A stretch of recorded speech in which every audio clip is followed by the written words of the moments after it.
नमस्ते दोस्तों, आज हम देखेंगे आज का इंडियन एक्सप्रेस से तुम्हारे लिए किस न्यूज़ इंपॉर्टेंट है। ये न्यूज़ पर ये न्यूज़ देखो, ज्यादा ही ज्यादा इंस्टीट्यूट तो इसे छोड़ देगा, पर इस पर एक एक इम्पोर्टेंट बात है, उसे समझना बहुत जरूरी है। आजाद 6 other Syrian officials over 2012 attack. सो फ्रांस का कोर्ट ने अरेस्ट वारंट दे दिया है किसके खिलाफ? सीरिया के एक्स प्रेसिडेंट के खिलाफ। सीरिया का एक्स प्रेसिडेंट के खिलाफ फ्रांस के कोर्ट ने एक अरेस्ट वारंट दे दिया है। पहला ये बात सोचो, क्या फ्रांस तो अलग कंट्री है, सीरिया तो अलग कंट्री है? क्या एक कंट्री का कोर्ट को दूसरे कंट्री का एक्स प्रेसिडेंट को मामूली आदमी भी नहीं है, एक्स प्रेसिडेंट के खिलाफ एक अरेस्ट वारंट देने के लिए हक है या ऐसा कुछ पावर है? क्या हमारे इंडिया में ऐसा कुछ पावर है? नहीं, हमारे इंडिया पर ऐसा कोई पावर नहीं है।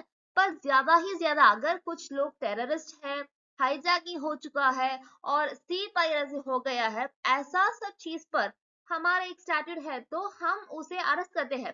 जैसा हमने पहला टेररिस्ट लोग को अरेस्ट करते हैं, ऐसा हम कर सकते हैं। पर ऐसा अरेस्ट वारंट सीधे एक प्रेसिडेंट के खिलाफ हमें देने की इतना लॉ हमारे पास नहीं है।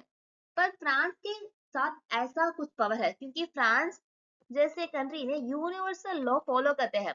इस रूल के अनुसार अगर कुछ पनिशमेंट देना है, तो अगर क्राइम तो ह्यूमैनिटेरियन के अगेंस्ट है, उसके खिलाफ है, या वॉर क्राइम है, और इसके अलावा तो जेनोसाइड है। ओके, जेनोसाइड ऐसा कुछ काम किसी ने कर दिया, अगर वो किसी राज्य की एक प्रेसिडेंट भी हो, उसके खिलाफ हम अरेस्ट वारंट दे सकते हैं। कौन? फ्रांस दे सकते हैं, इंडिया नहीं। इस पर याद पर रखना। और इसका बैकग्राउंड क्या था? होम्स जैसा एक नाम का प्लेस था। इस प्लेस पर इनफॉर्मल प्रेस सेंटर था।